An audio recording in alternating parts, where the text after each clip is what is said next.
تو کہتے تھے اگر اس گھر سے رونے کی آواز آ گئی ہے تو ہم سمجھ جائیں گے کہ محرم کا چاند نمودار ہو گیا. اجرکم اللہ، اجرکم اللہ. محرم کا چاند نمودار ہوتا تھا. امام رضا کے گھر میں فرش بچھ جاتا تھا، کالے پردے آویزاں کر دیے جاتے تھے، اور روزانہ کوئی نہ کوئی شاعر مرثیہ سنانے آتا تھا. 2 محرم میں دیبل خزائی میرے مولا رضا کے شاعر، وہ آ کر کہتے ہیں مولا میں آپ کے جد حسین کا مرثیہ لایا ہوں. فرمایا دیبل ذرا کچھ دیر صبر کرو. غلام کو بلا کے کہا پردہ گرا دو، بیویوں سے حرم سے کہو کہ آ کے بیٹھ جائیں. کرسی رکھ کر فرمایا دیبل اب مرثیہ پڑھو. گھر کے تمام افراد موجود ہیں، حرم بیویاں موجود ہیں پردے کی اس جانب. دیبل نے کرسی پہ بیٹھ کر مرثیہ پڑھنا شروع کیا.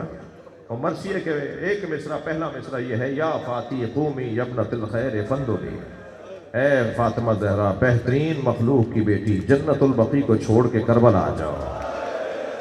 اے فاطمہ کربلا میں آسمان سے تارے اتر رہے ہیں. اے سیدہ کربلا میں آسمان سے چاند کے ٹکڑے اتر رہے ہیں. اے فاطمہ کربلا آ جاؤ، ایک جانب تمہارا پوتا علی اکبر ایڑیاں رگڑ رہا ہے. دیبل کا مرثیہ پڑھ رہا ہے اے فاطمہ کربلا آ جاؤ، عباس کے بازو کاٹے جا رہے ہیں. اے سیدہ کربلا آ جاؤ، تمہارے قاسم پہ گھوڑے دوڑائے جا رہے ہیں. ایک ایک شہید کا بیان دیتے ہوئے دیبل نے کہا اے فاطمہ جب سب جگہ رو لو تو نشیب کربلا میں آ جاؤ، حسین گھوڑے سے گرائے جا رہے ہیں. اجرکم اللہ، اجرکم اللہ. یہ مرثیہ دیبل نے یہاں مکمل کر دیا تو امام رضا کی آواز آئی دیبل اس میں 2 مصرے اور بڑھا دو. ابھی آپ تابوت کی زیارت کریں گے، ماتم ہوگا، نوحہ ہوگا.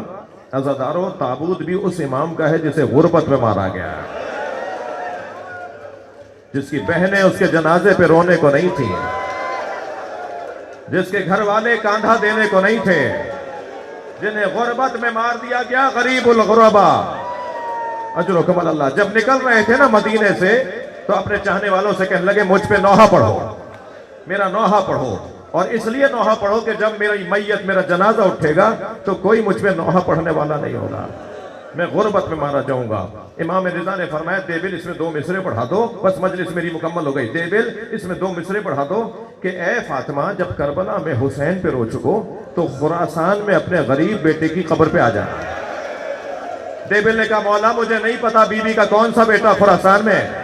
فرمایا دیبل مجھ غریب کو خراسان میں مارا جائے گا، میری قبر خراسان میں بنے گی. دیبل نے مصرع بڑھایا، 2 مصرے بڑھائے. اے سیدہ جب کربلا میں رو چکو تو خراسان میں اپنے بیٹے علی ابن موسیٰ رضا کی قبر پہ آ جانا، اسے غربت میں مارا جائے گا. دیبل نے یہ مصرع کہا، پردہ ہٹا کر کنیز باہر آئی اور کہنے لگی دیبل خاموش ہو جاؤ اور کچھ نہ کہنا. معصومہ قم رو رو کر بے ہوش ہو گئے. میں سیدہ معصومہ سے کہوں گا بی بی ابھی تو خبر شہادت سنی، آپ سے برداشت نہیں ہوا. سلام ہو زینب کبریٰ پر، ایک ٹیلے پہ کھڑی بھائی کو ذبح ہوتے دیکھ آوازیں دیتی رہی کوئی ہے. اللہ لعنت اللہ علی قوم الظالمین. یا حسین